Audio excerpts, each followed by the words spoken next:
Oh, man. Going back to Dave Bickler, because obviously he had medical issues after Caught in the Game album came out, and obviously issues with his throat and things like that. He No, left. Jimmy, Dave did. Dave did, He, yeah, yeah, yeah, he did. He did. Yeah. yeah. So, but what was the decision in terms of him leaving the band? Was it a management thing? Was it you guys? Was it Want me to him? be?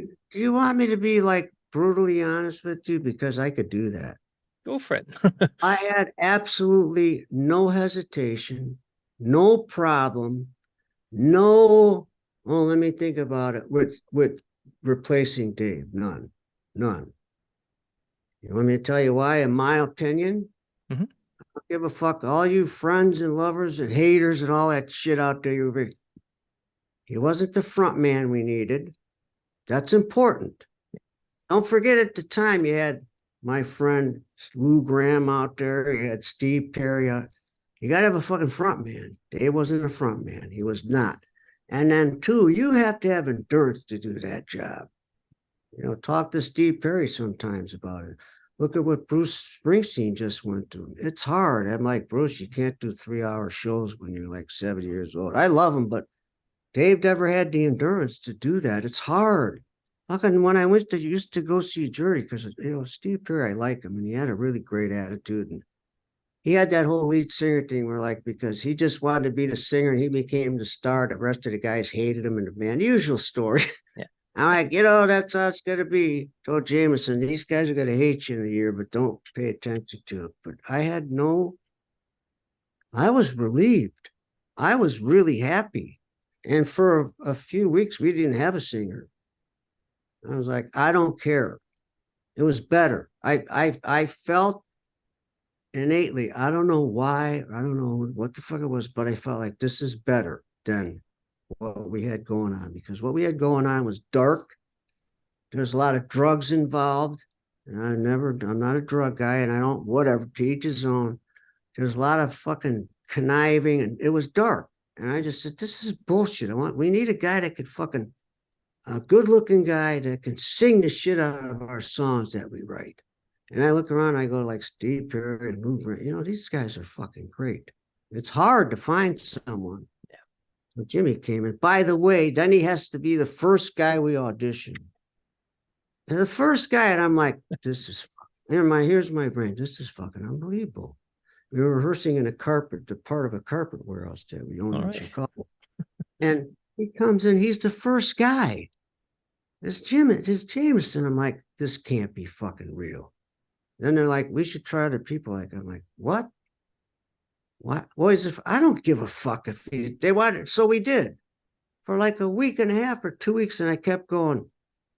So I told the road crew, my brother was on the road crew, a friend of mine that I'd known since freshman year. And I'm like, man, we're gonna fuck get. So one day, it was a Friday, I finally got, and I didn't get this. I got pissed off. I said, you guys, what? Fuck you. You could either get the guy from Memphis back or then look for another guitar player too. That's how strong I felt about Jameson. And in the meantime, the other guys don't know that I like to keep like really smart people like Ron Nevison. He's a fucking genius, man. It's a hard job to produce records. I sent him cassette tapes at rehearsal of like High on You, Broken Promises. What do you think of the guy? The guy sounds fucking great. What's he like? I said, he's a great guy. Why aren't I? So I finally said, look, we either get the guy back from Memphis or look for another guitar player, because this is going to go on forever. Ron said he'll do the record, but he's at the same time, Ron back then, like Foreigner, everybody wanted him. He's telling me on the phone, I have other projects to do. And that's kind of scary because he did. Mhm. So we got him back, and he came in, and I found out that the road crew never let him leave town. My brother Kevin and Rick, the tour, no, he stayed in Chicago this whole time in a hotel, and he went out drinking, having a good time, eating, did stuff with the crew until we fucking got our heads out of our butt and said, where is this guy? And they said, you're lucky because we've kept him in town. I was like, my heart went, oh God, thank God. He was fucking Jimmy, man. Badass. He's a badass, man. He was so fucking good. And he changed, I think at that time, man, as much as they loved us, I think we're on the brink of the Scotty brothers cutting us loose. I do. they changed distributors from Atlantic, and they went to Columbia. They went to Epic, which was a great label at the time. And I think they're looking at us going, these fucking guys better do something. We'll just drop them. Because, you know, after Tiger, the next record didn't really do that good. And the next one didn't.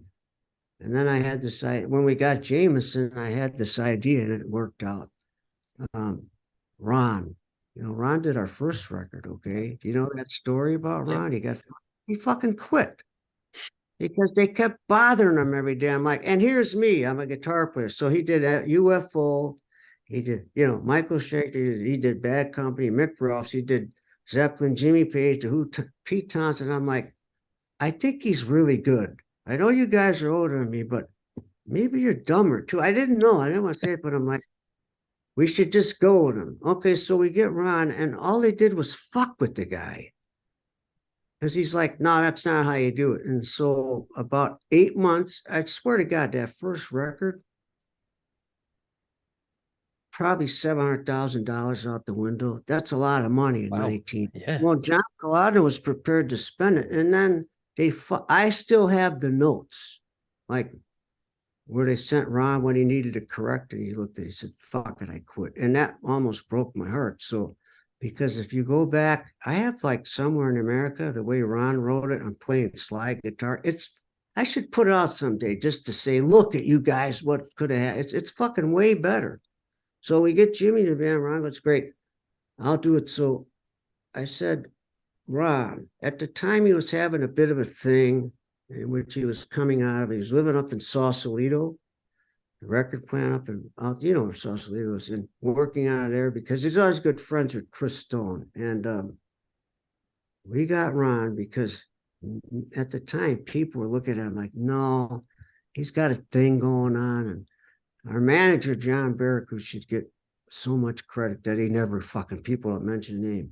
He went to bat with the head of Walter Yetnikoff, was a heavyweight. He was the head of Columbia. He said, no, yeah, this is who they want to use. I'm not using them to draw it. No, no. Okay, so here, if you don't want to use it, you're not only not going to get a follow-up to Tiger and all that, but he had REO. He goes, I'm not giving you a follow-up to High Infidelity. That's heavy. Well, if you're at Columbia, okay, use them. And I won't tell you what we paid Ron, but it was a song and a dance compared to his normal fee. I never saw him or any other producer. And with Ron, he's also he doesn't use engineers because he's too good. He's a fucking killer engineer. He built the Stones mobile unit. I mean, this guy's look it up sometime. So with Ron, you get the engineering. I've never seen anyone much less Ron work that hard. And he's fucking smart, man. He hears all this stuff in his head. So when you're putting parts down, I never saw anyone work so hard. And then Vital Signs came out with Jimmy. I remember going, thank God. I was walking through this. Was kind of like my crowning moment where I said, and I don't mean this like, I said, okay, so I was right, but I just said, no, this is good. I was going through Epic, and it wasn't out yet, but the Epic people had heard the record, and we finished the video stuff. Every desk I went past that there was a chick sitting at, like even like hot chicks. She says, Frankie, hey, what are you doing? We love your new fucking singer, man. We got to meet him. Oh, I get to the next desk. Hey, man, Frankie, that singer's gorgeous. All these chicks. So I got back to, it was Larry Stessel. He was like head of promotion. I got to his office. I said, can I use your phone? I call up John, our manager, John, I think we might have a hit record out of my hands. He's laughing. Oh, you think so? Did it happen to you too? I said, every desk that had a chick. I said, and the one with the guys, like, the fucking singer's great. So it was a moment. And not that I needed it, but I don't know why there would be anything other than good stuff about the Jimmy Jameson story. We were lucky they kept him in town. He tries out first. We'll just say, fine, it's his God, whatever you want to call it. We're done. First guy and get on with it. But you got to go to bands. Let's spend 2 weeks looking for. We got Kevin, we got this Kevin Chalfant guy, and I never knew him. One of Jim's friends. I said, that's enough. What? When we start trying out fucking friends that are nowhere near good enough, as much less as good as Jimmy Jameson, then I'm done. There was a whole thing. I'm like, can we just fucking get on with it? And then we got on with Vital Signs. And Jimmy became a star in about a week. Yeah. And he said to me in Tokyo, man, he was a fucking great guy, man. He's fucking, the guy was, man, he had that slang. Elvis, he sounded just like Elvis, but man, what? He was right, man. What are you talking? They all hate me. I said, they always hate the fucking singer because when he's great, he's the fucking star. They can't deal with that. Just fuck him. So he finally stopped doing it and just did his thing. You know, I said, how do you know about that? I said, well, people like Steve Perry would tell you. He told me he has to leave the band because they hate him. Why? Because he's so fucking good. I don't know what the answer to is. Is it a jealous thing? I said, I think that'd be putting it lightly. It's a whole thing, and I don't even know how to explain it. But when a guy has to leave a band because he can't stand him because he's so good, the band's fucked up. No offense to anybody. I always say friends and lovers and haters and whatever it is, but it's a true story. And Jimmy was really good, man. I'm telling you, then maybe he sang a track twice at the most. Wow. Ron would say, or when I'd work with him myself, like Man Against the World. Ever since the war began, I swear, one take, and I said, just sing your second verse. And it's so good. We get to do the record. Even Ron goes, Ron.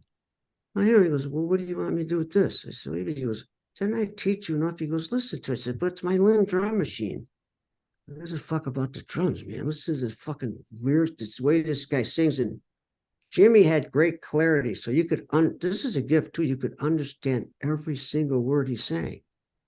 I told Jim one time, we're looking to gift horse in the mouth because if you want to be a prick about it, he's a songwriter's dream. You can understand every word. Whereas with Dave, you got to go, what's that word? You know, Jimmy was just special guy, man. Amazing guy. Amazing guy. He just got into some stuff that wasn't all that good for him. That's all. Which happens. It happens, man. But I fucking miss him, man. He's fucking great. Yeah. I was lucky to be in a band with him. He's every bit as good as Steve Perry, and that says everything you need to know, because I'm a huge Steve Perry fan. And always, including a story about the fucking band hates me, the whole thing, I get the whole thing. Probably a curse of mine. I'm like, why do I always hate the fucking singer? Of course, if he's great, he's going to be the star, but that means like you're going to do better. Bands are really weird, man. You have to know that. It's just we're enough to come on your show and cop to it. That's all. Pete Townsend would. Then they get over it. See, when they get, as time goes on, they get over that shit. That's true. And talking about time going on and getting over things, I mean, a bit later on, obviously reunion tours and things like that. You got Dave and Jimmy together, didn't you, with the band? Yeah. So how did all that come about? Whose idea was it? And did you have to talk anyone into it, or was everyone on board from the start? It was my idea, but man, dude, I don't think it was one of my better ideas. I don't know what I think. I just loved to play the hits live to the fans and audience. And I just thought if you had both of them, you could really do everything. You know, so and if you think about the purity of that thought, it's a really good thought. But the reality is always you must know about reality. You don't have to be me. The reality can differ with what we think sometimes. It never really worked because the differences, and they got on really good, but the differences between those two guys, that wasn't very healthy for Dave. That was not good for him to be in with Jimmy. And that's just, it's a hard gig, man. The fucking guys, he's a hard act to follow. When you're playing a show, man, and you look over and Steve Perry comes to your fucking show, your singer's a fucking great singer. Okay, or he don't come to shows all the time. He said to me one time, Steve Perry goes to me, man, that guy, he turned sideways. He goes, the only thing he's missing that I got is this schnoz. You know, Steve Perry said, yeah, he did. Said that to me once. I said, that's a huge compliment. He goes, yeah, it is. So, you know, it was hard for Dave, because then you have a guy that's really great on the stage with the audience and audience friendly. And then Dave's kind of timid, and it just, it put the spotlight on both of them, and one of them it was good for, the other one it wasn't good for. So I said, this isn't going to work. And then Jimmy always told me, just find a young guy that looks like me, man. that could sing all the fucking hits, man, because the fucking keys are getting high and stuff. It's just, Jim, you sing the full. I'm just saying, man. And then we did. Then Cameron came into the picture. So, but that didn't work that good. I don't think that was healthy for Dave. I don't. Yeah. I just don't. And just chatting about various incidents over the years with the names of the band and things like that. How's things between yourself and Jim these days? Is that a completely closed book now? Nothing's ever, when the book's closed, maybe, until someone comes back and tells me it's closed. Maybe like when they bury us and they're pissing on the roses, maybe the book's closed. I don't think the book's ever closed. We don't talk like we should talk a lot more. We don't. People do these podcasts. They don't know to look at you on the screen or look at you over here at the camera. So if I'm looking to the side, people should know I'm looking at you. They have to invent it where right in the camera is the guy you're talking to. What was I talking about? Where were we? I got lost with that. You and Jim, and where are things now? Oh yeah, we should talk a lot more. I don't know why we don't. Or I do know why we don't, and I'm not positive, but I don't want to say it because 20-some years, 22 or 3 years, maybe like 1,000 songs. Jim and I wrote songs Monday through Friday, generally about 1 to 2 o'clock till after traffic, which was about 7. And it wasn't unusual that I would go in on a Saturday to do a mix, or we would meet there and tweak a song and then put a vocal on. So that's a lot of years. People. I didn't need to get older. You like that choice of words. I didn't need to get older to figure it out. I think I knew that when I was younger, but that's a lot of fucking songs, man. And I hear these interviews when I wrote Ron on a podcast, and he's worked with Desmond Child, great songs he got to us. He goes, those two fucking guys, man. Those two guys are the shit. And I'm like, Jim, are you watching this? In my head, I'm like, because I think when you spend that much time together writing stuff, and those differences are strengths. They are, even if you're not getting on. None of us always get on. It's life. But when those differences are such strong points, I don't think there's any room for the nonsense to go on. Jim just has a different. You have to remember, Jim wanted to sing Search Is Over on the record. And I told him he was out of his mind, so that probably didn't go over good. Well, we got this guy. The song was #1 for a month. I think that I was right. Then he should tell it. So and then he would start. There would be bad moments with Ron, bad vibes. And Ron going to him and Ron say, "Don't fucking say it. Don't say it." He taught me, let people speak for themselves. But Jim wants to sing Search. Okay. Take him fucking home so I could do the vocal, because Ron has no patience for that stuff. And he goes, and I'm right. So I think that maybe, I don't know, I'll be that honest, because what's the worst I could be is wrong. I think maybe that Jim might have some attitudes about that. Or like being the guitar player. I didn't say it one day. Ron said one day, I worked with Michael Schenker and I was doubling some guitar parts. He said, he could be the only guy that doubles guitar parts as good as Michael Schenker. And then I'm like, did he just fucking say that? Because he's a fucking killer guitar player. You know that. And I'm like, okay, but Jim wants to play guitar. He's like, you hire me to do this. It sounds better when you double the part. Well, that's the producer's job. So get mad at him. And I'd say, but you could tell him. So then I'd be the mouthpiece. Ron, he'd say, look, man, you got to stop talking for other people. And one day I said the other day, you know what the worst thing you could be in life? And I said, I don't even know if it's worse. Don't ever be the leader of a fucking band. Just don't do it. I said that on some interview. I said, your stomach will be a lot better if you're not like the proxy leader of the band, and everybody else wants to project your leader, because you become this peacemaker and you can't make peace with that stuff because someone has to make a decision. So when you hire the producers and it Search Is Over, this is like a great song. It was #1 for a month. It was the 3rd single. It was the video. The video was #1, 2 out for a month on MTV. And he's like, but I could sing the song. I'm like, no. And then later I was like, I could have sang that song. Dude, the fucking song was the video. Did you see him? Do you see our audience, how it's changed? The video is #1 for a month. They love the guy, but I could have sang the song. You just have to go, fuck it. You don't want to hear it anymore. So there could be that rub in there. And then the guitar thing that was really Ron did what he wanted to. That when you hire someone of Ron's caliber, and he would argue with Paul Rogers too, he would argue with Jimmy Page, he would argue with the Stones, but when you hire someone of Ron's caliber, then you have to be able to accept when he goes, you know, I'm going to tell you about certain songs. You cannot polish a turd. You can't get mad at him. You got to just say the song sucks. So the next 2 records, you can't bring in the same song. What about this song? Because he's going to go, we dealt with that 2 records ago. They get a little bit aggravated like you would, anybody Understandable, would. yeah. But Jim did a lot of that. He's caused a lot of tensions with that. I would say this song, Cried a Wild Heart, it was 3 records. So finally Ron says, okay, I'm going to say we're going to cut the song. So Mark cuts it off. I want everybody to just put their instrument down and walk out of the room. I'm like, I can't do that. Why? Because I know what it's going to do to Jim. But maybe it'll help him. And I kind of went along with it. I did not like doing that at all. I didn't think that was a good call because at a point you just say, but then Ron would say, but it's 3 records later. So certain things like that, I just I think at the time it would have been a different way that for all of us, but Jim could have looked at it.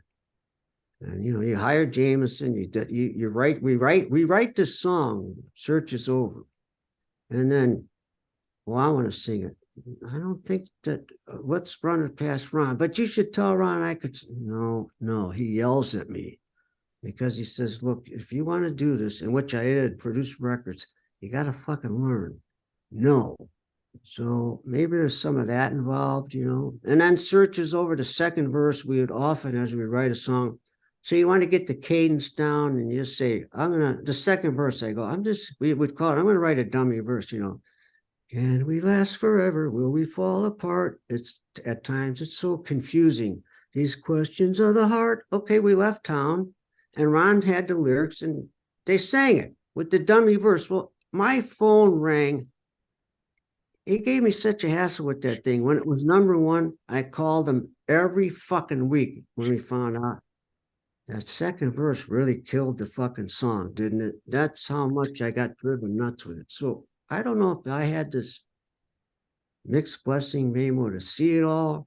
And I never knew, well, maybe Jim's making a point, but then I would defer to Ron. But then you get, well, you and Ron are closer. So you have bands, man. You got to just say, fuck. It's like walking a minefield. You're going to go, when I do this, it's going to be right, but that's going to blow up. And then, so then you just say to Ron, one day Ron said to me, let me tell you something. Yeah, I remember this. You pay me an awful lot of fucking money to be a buffer.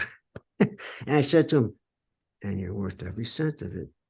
So there's a lot of that goes on. And I don't know, maybe bands don't talk about them enough. I can't speak for other bands, but we didn't. When we would try, it would be more resistance or on everybody's part. I'm not excluded. And I just thought that whole thing could have been avoided. All of it. All of it. I just think the whole thing, we should have left it alone after we got Jameson in the band and just continued on. And if somebody, I told Jim one time, if you don't want to do dates, you and I can just write the fucking songs. I mean, go hire 2 other keyboard players and it won't matter. And you don't have to go on the road. And that was offensive. And I said, but you just told me you don't want to be on the road. So I tried to come up with all these. I would always go, honest to God, I'd always go there and try to come up with some kind of like, okay, this would be healthy. What you and I, we could still write all these fucking songs because I love all that, man. No, I loved it. I don't have to be the guy either. That's a fucking bad trip.